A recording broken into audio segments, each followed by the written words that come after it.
가방의 간사 박승중 의원입니다. 지난번에 이 자리에서 네이버에 대해서 문제를 한번 터뜨렸습니다만 오늘은 연속해서 이야기를 할까 합니다. 네이버가 문제가 터질 때마다 알고리즘 검토위를 방탄으로 악용하고 있습니다.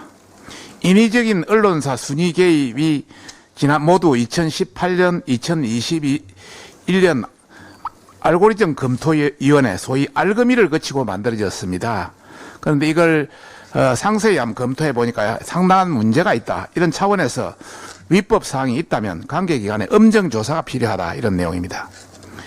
네이버는 조작 문제가 터질 때마다 알고리즘 검토위원회를 출범시키고 방탄용으로 악용하고 있습니다. 1차 검토위는 2017년 뉴스 매치 조작 사건 이후에 나왔고 2차 검토위는 2021년 MBC 스트레이트 보도 이후에 10일 만에 출범 소식을 알렸습니다. 이번 3차 알고리즘 검토위도 매체 순위 인위적 개입, 보수 성향 언론사 죽이기 문제가 터지자 그날 6월 29일 바로 당일 출범을 공식화했습니다. 문제는 1, 2차 검토위 보고서에서도 남아있듯이 알검위 위원들은 사측에 제한적 자료를 요구할 수밖에 없기 때문에 제대로 된 검증을 할 수가 없는 실정입니다. 네이버가 유명무실한 검토위를 꾸려서 만능 방탄으로 악용하는 것이며 이번 가중치 조작 문제도 3차 알검위를 거치면 모든 문제가 해결되는 양 뻔뻔하게 행동하고 있습니다. 1, 2차 알검위 모두 스스로 만들었고 위원 선정도 자의적으로 하면서 대형 사건을 스스로 덮은 그런 방식이 계속 반복되고 있습니다.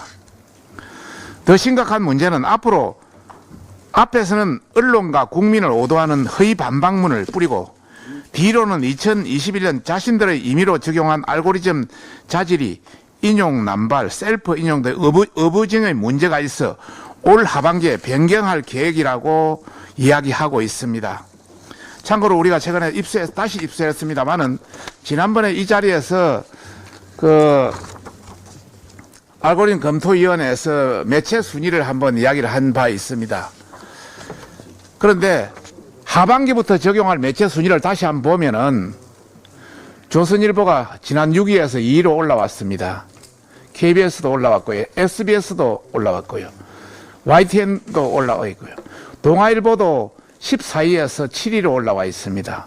TV조선도 11위에서 7위로 올라와 있고요. 중앙일보는 9위에서 11위로 빠졌네요. 뉴스원, 뉴시스도 뒤로 많이 빠졌네요. 전혀 보이지 않던 스포츠조선과 조선이 올라와 있고요. 그 다음에 MBN, 조선비저 전혀 없던 것도 다 다시 올라와 있습니다. 순위 22 순위 안에.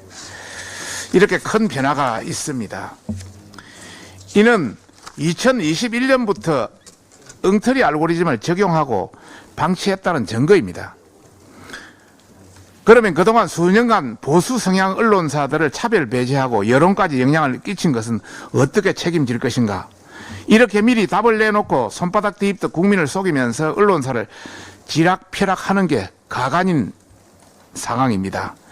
변하지 않는 사실은 네이버가 2018년까지 없던 매체 순위를 인위적으로 추출해서 알고리즘에 적용하였고 2021년에는 보수 성향 언론사들의 순위를 낮추기에 가중치로 임의 변경하면서 전체 매체 순위가 밀려난 것입니다.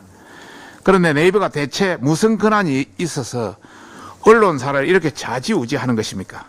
문재인 정부 출범 직후에 무슨 의도가 있었는지 철저한 조사가 필요한 입장입니다. 필요한 실정입니다. 알고리즘 주요 자질을 변경해 놓고 역량이 미미하다고 본질을 흐리거나 엄연히 다른 알고리즘은 구글 방식이다라며 국민 기반을 서슴지 않고 네이버의 혹세 무민이 언론에 판을 치고 있습니다. 상식적으로 아무런 역량이 없다면 왜 만들었고 왜 없앴겠습니까? 그 의도를 의심받는 것이며 잘못을 덧칠한다고 이 문제가 절대 해결되는 것은 아닙니다. 네이버에 강력히 경고합니다. 전형적인 민주당의 물타기 방식을 국내 포탈 1위 기업이 자행하고 있다는 것을 국민들이 개탄스럽게 생각하고 있습니다. 더 이상 기만은 국민이 용서치 않을 것이며 위법사항에 대해서는 방통위든 관계기관의 엄단 조사를 강력히 촉구하는 바입니다. 이상입니다.